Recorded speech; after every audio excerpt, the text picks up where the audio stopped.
Olá pessoal, tudo bem com vocês? No vídeo de hoje vocês vão aprender como está organizada a tabela periódica e como se dá a distribuição eletrônica dos elementos. A tabela periódica é extremamente importante, pois sem ela os elementos químicos seriam uma grande bagunça, sem nexo nenhum. Ela serve ainda como modelo de previsão, pois sabendo onde um elemento químico está na tabela periódica, você consegue categorizar e entender diversas características importantes deste elemento. Até chegarmos à tabela periódica que nós conhecemos na atualidade, ela passou por diversas configurações. Vários cientistas contribuíram para essas configurações. Vale destacar Mendeleev, que é considerado o pai da sistemática periódica. Foi ele que, em 1869, resolveu organizar todos os elementos que existiam na época, ou seja, ele ganha aí um destaque. Outro cientista importante para essa configuração da tabela periódica que nós conhecemos foi Moseley. Ele disse que deveríamos organizar em ordem crescente de número atômico todos os elementos, ou seja, isso é a base para a tabela periódica que nós conhecemos na atualidade. A nossa tabela periódica tem 118 elementos químicos e vale destacar que ela está organizada em ordem crescente de número atômico, ou seja, se você pegar aí o primeiro elemento da tabela periódica, que é o hidrogênio, você verá que ele tem número atômico 1. E se você pegar o último elemento da tabela periódica, que é o OG, você verá que ele terá 118 elétrons. Cada quadradinho que compõe a tabela periódica tem características do elemento importante.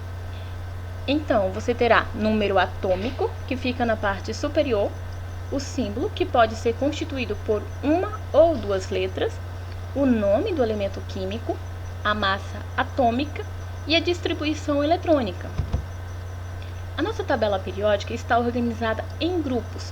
Se você contar todas as setas que aqui estão em vermelho, você verá que nós teremos 18 grupos. Ela também ainda está organizada em períodos. No total, nós temos 7 períodos.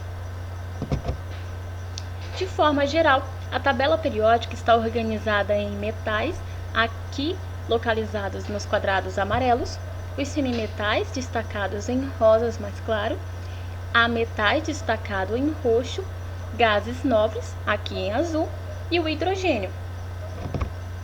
A nossa tabela periódica também pode ser classificada ainda como elementos representativos, categorizados aqui em quadrados amarelos, os elementos de transição, que se localizam na nossa tabela no meio, os elementos de transição interna, que são esses em verdes.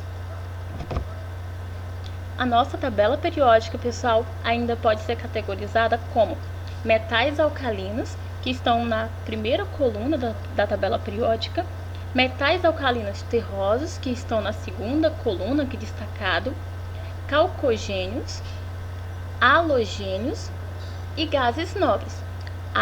Vale lembrar que o hidrogênio não é um metal, apesar dele estar ali nos metais alcalinos, ok? Olá, meu nome é Diego de Oliveira Barbosa.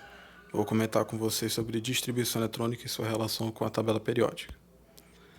Bem, a tabela periódica atual ela é dividida em períodos e em grupos, sendo que o período é determinado pelo número de camadas dos elementos e as famílias são determinadas pelo número de elétrons na camada de valência, com exceção dos elementos de transição, onde é necessário que você observe quantos elétrons existem no subnível D da configuração eletrônica pós-distribuição eletrônica, e então você soma 2 para descobrir o número da família.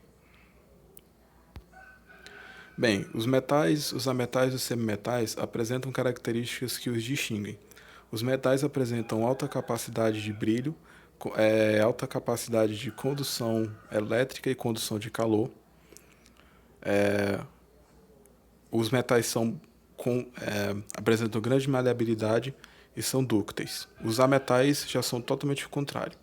Não apresentam brilho, não apresentam capacidade de serem maleáveis, não são dúcteis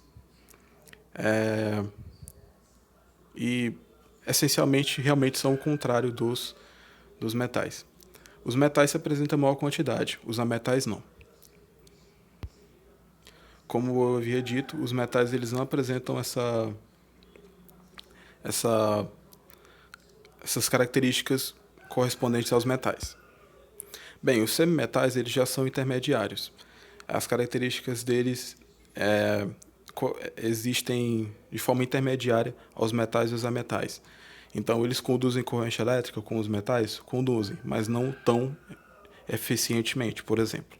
A mesma coisa acontece com a condução de calor. Os gases nobres eles são reconhecidos através da análise espectrográfica da luz do Sol. O hélio foi o primeiro desses elementos a ser estudado, tanto que é daí que ele recebe o nome, né? Hélium, significa Sol.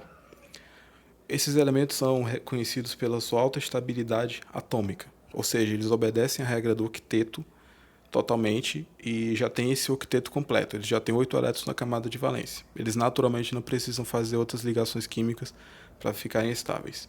Eles apresentam brilho sobre condução elétrica, como vocês podem ver na imagem, onde o argônio, o hélio, o criptônio, o neônio e o xenônio, nessa ordem, emitem as cores bem vibrantes que vocês podem ver na imagem.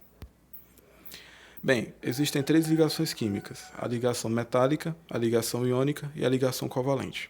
A ligação metálica ocorre somente entre metais, a ligação iônica ocorre entre metais e ametais, e a ligação covalente ocorre entre não metais especificamente. A ligação metálica ela é caracterizada pelo fenômeno de mar de elétrons, onde você tem todos os metais unidos entre si através de uma atração eletrostática, mas os elétrons vivem em constante fluxo entre os átomos. Já na ligação iônica, você tem sempre um átomo perdendo o elétron para o outro. Você tem uma transferência.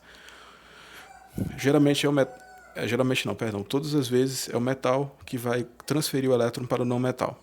Na ligação covalente, você já tem um compartilhamento de elétrons. Na ligação metálica, como exemplo, nós temos a liga metálica de ouro 18 quilates. Na ligação iônica, nós temos o sal de cozinha, é o cloreto de sódio, né, NaCl. E na ligação covalente, temos como exemplo o gás hidrogênio, H2. Bem, como nós fazemos a distribuição eletrônica? O primeiro passo é você saber o número atômico do elemento. Daí você segue o diagrama de Pauling, como está representado aqui nos exemplos e na imagem do slide. No caso do lítio, por exemplo, a distribuição eletrônica dele é 1s2, 2s2, 2s1. 1s2, 2s1. Porque o número atômico dele é 3, e a somatória dos elétrons tem que dar realmente 3. Como descobrimos a família desse elemento? Ele faz parte do segundo período porque o maior número quântico que apareceu foi o 2. Já o caso da família, ele faz parte da família 1A porque a sua distribuição eletrônica terminou em A e a quantidade total de elétrons desse maior período foi 1.